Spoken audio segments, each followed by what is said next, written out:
Hello, everybody, and welcome to another Hemlock Vale. The cards are... Someone got the box. They're putting all the cards online, and we have another batch to look at. We're looking at the rogue cards here. There's a link to this website in the description.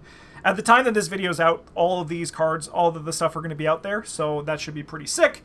But we have a level 0 card that actually has a bond and weakness, so it should be really fun. Bianca de Katz. She is singing your song. 2-cost asset, takes up the ally slot, soaks for 2 and 1. Ally criminal socialite, limit 1 per deck, uses 10 resources. As an action, you can exhaust Bianca de Katz and parlay. Move X resources from Bianca to your resource pool. X cannot be more than 5. Okay, sorry. Move X resources to your resource pool, so you can move 5. Test foot X. If you fail, remember you owe Bianca X resources.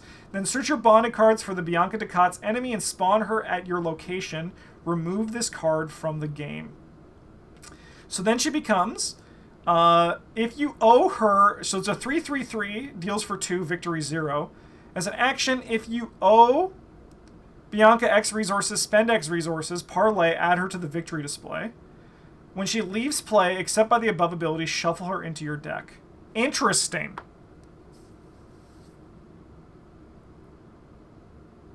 Interesting. So move X resources, and then X cannot be more than 5, and test foot X. If you fail, remember you owe her. So are you, like, stealing? Like, the foot implies to me that you're stealing from her, right?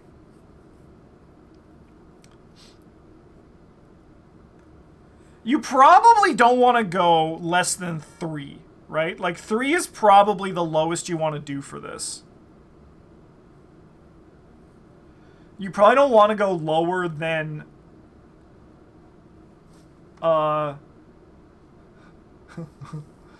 lower than an emergency cash. Most commonly, right? 4 and 2 3s. That does seem pretty good. But I mean, like... this is an interesting card. Because, like, Gregory Gry... you're doing it while also advancing the game, right? 5/5 or no balls? I got no balls. Fine clothes still reduces this test. Oh, that's interesting. She costs 2 to begin with also. Yeah, so she's giving you 8 resources.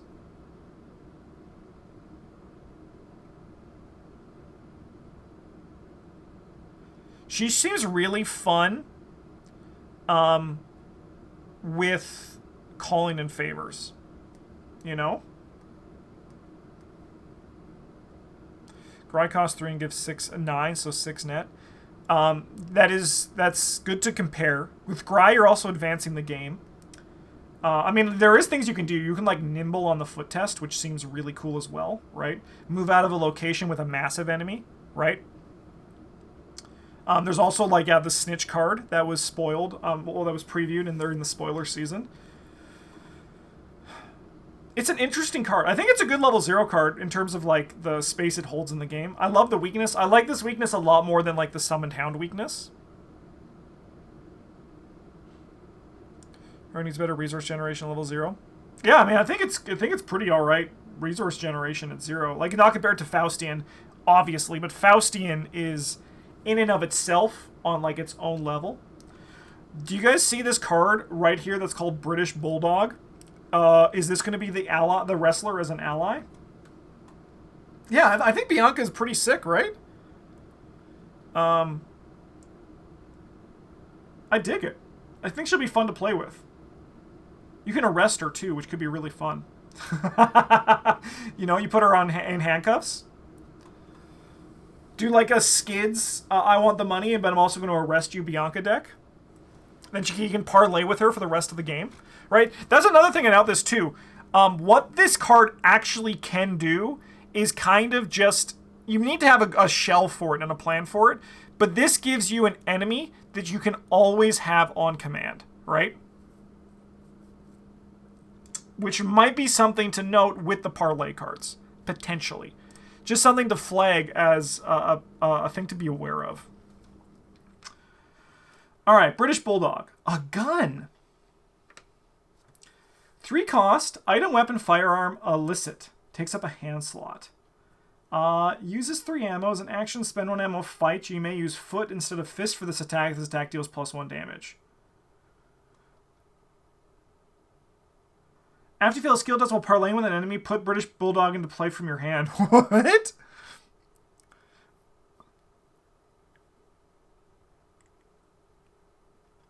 This seems good. So this is actually something that I was actually going to be thinking about recording a video with Travis and Bryn today, which was about cards that I want to see, changes, the rules changes that I wish were from the game from the get-go. And a big one for that is I wish, like Mansions of Madness, guns used foot, right? Because it's like, to me, that represents like finesse, right? Like when you're using and firing a gun, that's really like, you know, to me that requires more like agility than it does fist combat, at least in the flavor of the game. So this, I think, is great.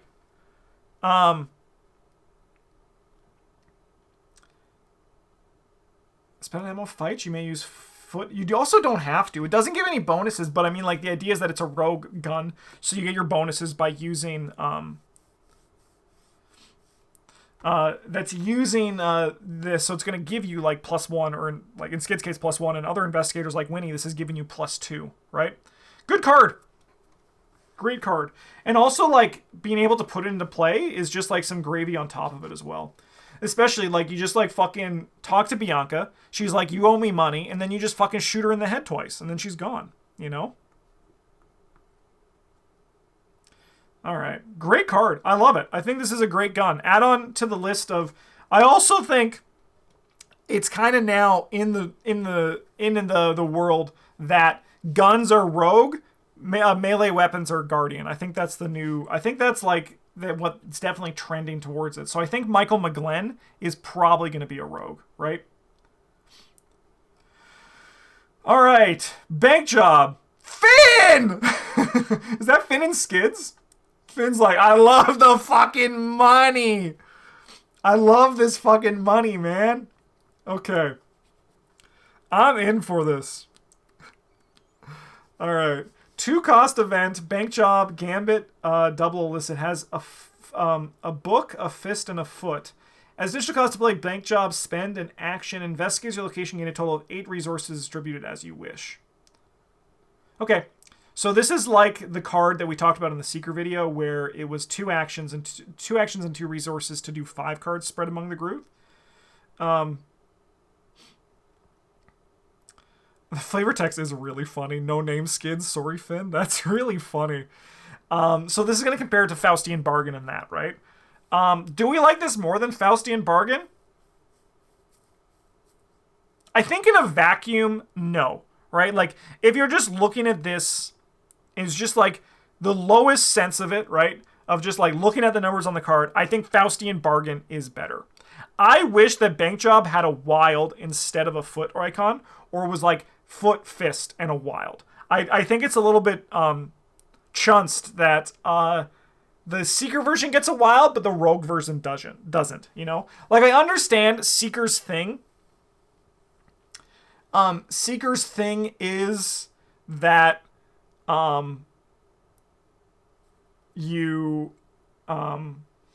their icons are really good, but it does feel a little bit not what we want. Give me a second.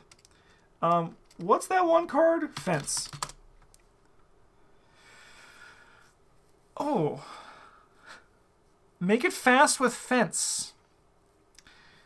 When you play an illicit card during your turn, exhaust Fence. The illicit card gains Fence. So it gains fast, sorry. It doesn't gain fast. Alright, that's cooking. Only cost 1 action. Yeah, because you still have to spend the additional action to do it. Yeah, it doesn't, because it's a conditional cost.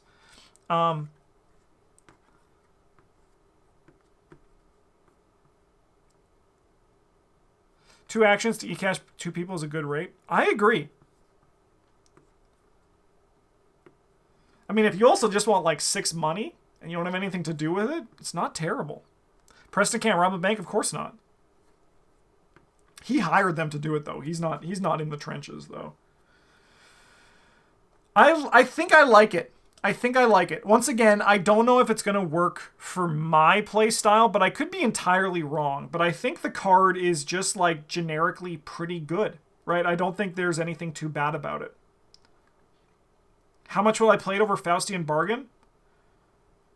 That's a great question. I don't kind of really play Faustian Bargain as much as I can anymore because I try. It's usually now just a one of because I think economy is like pretty sorted at this point. Why not both? I don't know if you would want to do both. There's so many good cards now that I don't think you want to have like 4 of these effects in your deck unless you're big money, right? I feel like this card that's better in a big money deck, but a bit worse than the other options. It's a general economy card. I think that's a good shout. Cool card. I love the art. I love the flavor text. I love Finn being like, "Let's go!" Let's go. All right. A Stir the Pot at level 0. 3 cost, parlay, choose an enemy location and test book X, where X is the chosen enemy's combined damage and horror values. If you succeed, by 2 or more, after this effect resolves, you may disengage from each enemy and move to a connecting location.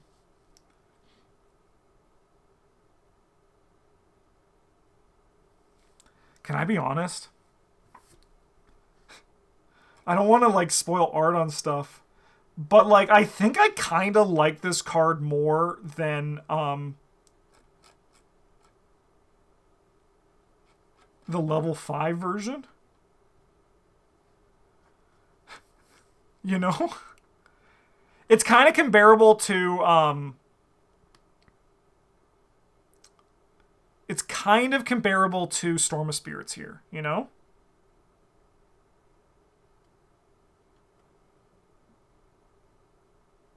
I don't know. I like this version. This version is a little bit like, I don't know. Trash talking grandma. I'm here for it. Because I think you're very likely... Oh, he did say something about your hair. And I heard he called you stupid too. We have a story... This is still, by the way, this is me, and there's Travis and Bryn in a video. The seats aren't in the right position, but this is pretty much any time I'm recording with Travis and Bryn says something. Or you know how it is. You've seen our stuff. I like it. I like the level 0 version. I think it's fun. What's the cost? Does it still cost 3? It still costs 3. I don't get it. Maybe I need to see it in action, but I think this version's really nice. All right, we've seen Vamp. Diabolical Luck. What the hell is this art? I love it. All right, Skill. Commits for a while. It's a Fortune and Cursed. When you reveal a Curse token during a skill test you perform, and you commit Diabolical Luck to that skill test from your hand. If you do... Interesting. Interesting. Is it good? I mean, it's a level 0 skill.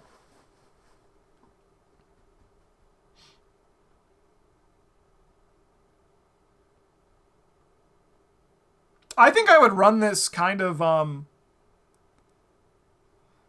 would run this on, like,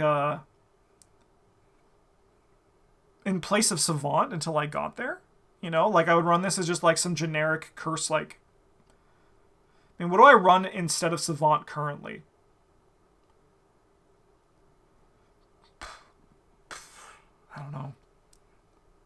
I don't know if this card's great. I think it's cool. I think the effect's really neat. Is it, like, good, though? Yeah, because you essentially get, like, an Unexpected Courage on a curse. I love the art, though. The art's fantastic. Yeah, I think for 0 XP, I think the card does fine. I would run this in, like, my curse deck at level 0. This could turn into, what's that one? Skeptic. You can upgrade into Skeptic in the higher levels. It could be a good holdover for Skeptic, right? But maybe not even. I think this card might just be generically better than Skeptic, potentially. Interesting. I think I want to run it, though, just for the art. I think the art's incredible. I think that's some. I think this one might make the thumbnail. All right, light-footed. This is a level 0 practiced trick skill, as it should be, because Rita's on the art.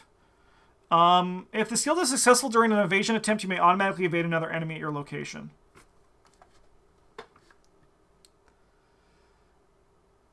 What's the survival instinct card?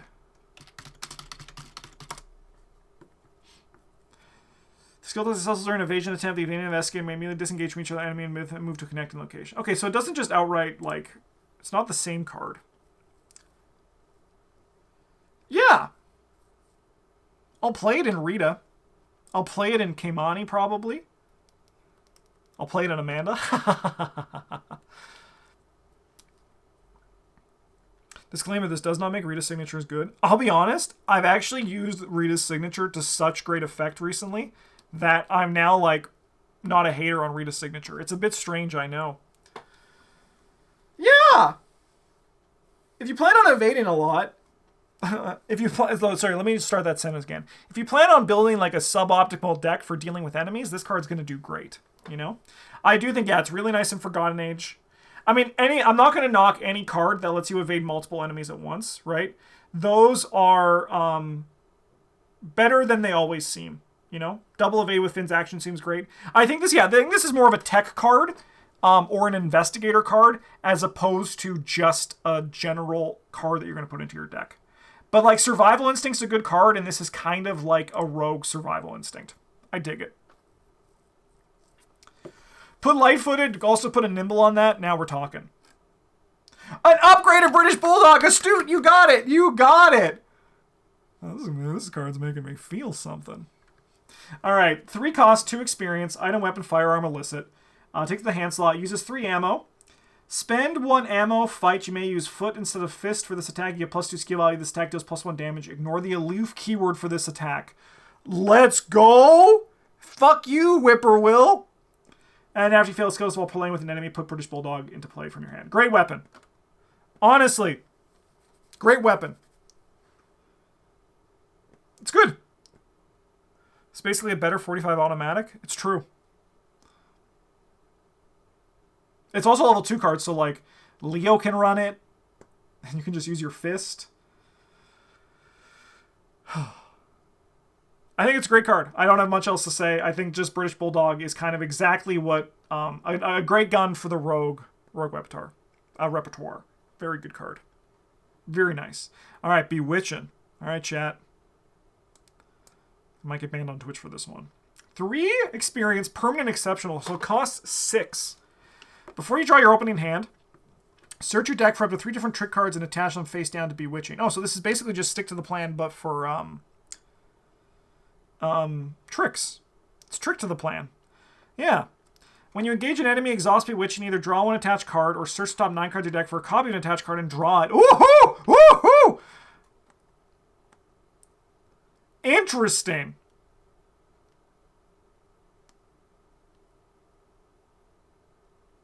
That's cool. That feels very different.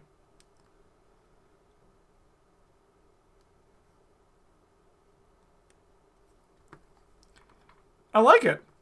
I don't have much to say on it because the card's just kind of like generically pretty good. What's this guy doing?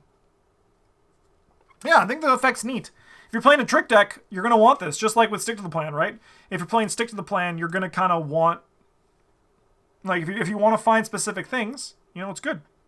Dirty Fighting is a trick if you don't run Underworld Market. Yeah, having a way to just, like, lock out your Dirty Fighting and just, like, make sure you get it is super sick. Because now you can run, like, Dirty Fighting as, like, a one-of, right? If people don't know, I'll get Dirty Fighting on the screen. Dirty Fighting. Because you only get limit 1 per investigator, you just buy 1, right? You just get this. Get your first enemy, evade it, play Dirty Fighting, kill it with the fucking British Bulldog. Now we're talking. I love it. Super sick. Dirty Deeds, done dirt cheap. All right. 1 cost, 3 experience event. Favor, double, and illicit. It has fist, foot, and a wild. Additional cost to play Dirty Deeds, spend an action. Search your deck for an illicit asset and play it paying its cost.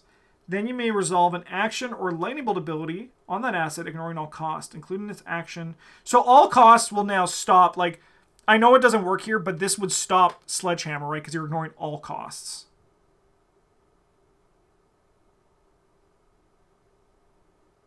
Yes, okay. Just getting that in my brain. Playing this card does not provoke attacks of opportunity. So this card actually doesn't cost 2 actions, right? Because you get a free action out of it. So really this actually only costs 1 action.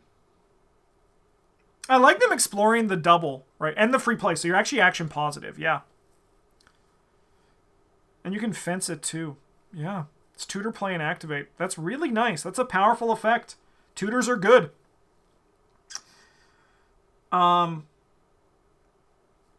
Yeah. I wish that was Finn, but this is probably, I mean, maybe it was just older art, but can you just imagine Finn there with his smile being like, I love beer, you know? It is just Lex Luthor. Good call. You can pull the sawed-off shotgun and save a bullet. Oh yeah, you ignore all costs. 3 XP is definitely not nothing. That is true. 3 XP, it is a noticeable amount of money, but it's also, I mean, of experience, but it's also not too bad. It's an interesting card. I think like it becomes better because you're essentially paying more for, it's essentially like an extra copy of the card you're going to be tutoring, right? Sacrifice an awkward spot potentially because before the strategy might have been to throw your illicit under Underworld Market. This card asks you to just have them in your deck. I don't think that makes it an awkward spot. I think it just designs 2 different types of illicit decks that you can play, right? One of them is Underworld Market, and one of them is you are just playing a normal deck and you're tutoring with Dirty Deeds, right? Yeah, like with Lupara, this is basically not sleight of hand, but like an impression of sleight of hand for stuff like that. I think the card's pretty sick. I like it. All right, an upgraded fake credentials. I'm gonna withhold judgment until I read the card. 2 cost, 4 experience. Item illicit. Hand slot. As an action, choose an enemy location, parlay, test book 0. This test gets +1 difficulty for each suspicion on fake credentials. If you succeed, discover 1 clue your location or connecting location. If you did not succeed by 2 or more, place 1 resource on fake credentials as suspicion. Oh, okay, that's pretty good. If you fail, return it to your hand. I mean, is it worth 4? I don't know.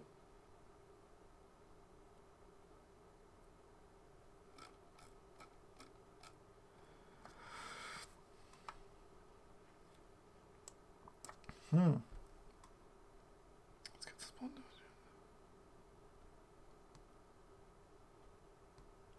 So the downside with fake credentials is still that you need an enemy, right? But you gotta return it to your hand. I mean, I actually think this card is pretty good. I think this card's gonna go, like, it's gonna move mountains in Trish, but Trish is already, like, moving mountains. I think this card is kind of just, like, it sits in a similar world of Damning Testimony. But yeah, because it gets around Shroud, and you can also do connecting locations. Because you couldn't do, can you do connecting on the first one or 0? I don't think so. Yeah, on your location. Evergreen yellow card is broken in Trish. Yeah, but I think this one's, like, even better, right? Like, it just, like, nullifies. It just is everything she wants to be doing, right? Because before with Trish, I would sometimes run, like, a Thieves Kit. I don't think I'd need to do that anymore. I think it's a nice upgrade. This one is actually, like, in my head of, like, okay, I actually see it now, you know? You could definitely succeed by 2 on a test, 0 test for a whole scenario. Yeah. And that's why it's probably worth the 2 experience, right? I don't think I would run... I don't think... Like, you could do Find Clothes, but I don't even think you need it for this version of it in Trish. I like it. I play a lot of Trish, so it's got me thinking a little bit. got me thinking. I dig it. And I think that's the end of the rogue cards. I wish they spoiled British Bulldog as well. I think British Bulldog is probably the most exciting card here, right? Just a nice rogue weapon. I don't think rogue got anything like gangbusters, but I think they got a lot of nice, consistent tools that they can use to their advantage, right? Which I think is pretty sick. They got something like Scrimshaw Charm. Seems really fun. But yeah, I think that there's nothing here for Rogue that's making me like mouth agape. But there are just a lot of nice, powerful cards that I think are going to fill a lot of nice spots in a lot of Rogue decks. So that's pretty sweet. Thanks for watching, everybody. In a few days, the Mystic and Survivor and Neutral videos will be up on the channel. If you want to support me, you can do so by liking, commenting on the video. All that stuff's very helpful. Let me know your favorite Rogue cards from this batch, and we'll see you in a few days. Thanks for watching. Have a good one. And as always, a GG's.